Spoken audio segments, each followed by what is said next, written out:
industry with the academia has to be in always trying to find a little more about the consumer, and it has to be that unbiased opinion that a student probably can bring, which probably an industry in its day-to-day business as usual, BAU as we call it, and our Monday to Friday looking forward to a Saturday life are missing. And I think when industry and academia partner in trying to find that little disconnect that the industry has with the consumer, and it could be any consumer, B2B, B2C, or B2B2C.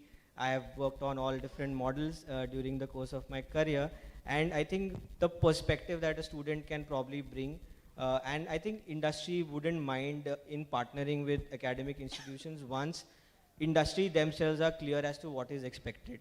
So money is definitely not a problem. It is probably what the intent with which the industry is trying to speak with the academia is important. And I think in our, probably the rest of my career, I'll ensure that this partnership is strengthened. And Professor Jaiswal, we'll reach out to you at IIM Sambalpur and see if we can partner in this as a first initiative.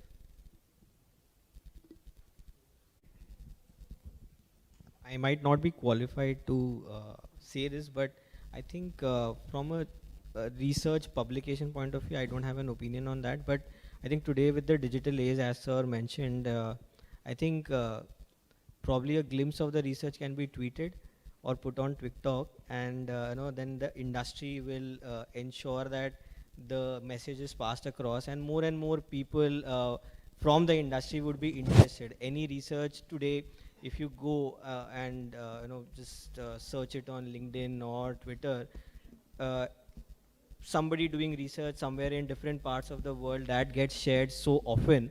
However, I don't see as industry seeing too many of those getting shared on these social platforms. So there is a possibility, without necessarily naming who you have done the research, probably a small synopsis of the research could be shared on the social platforms. I think that itself will encourage the industry and academia partnership.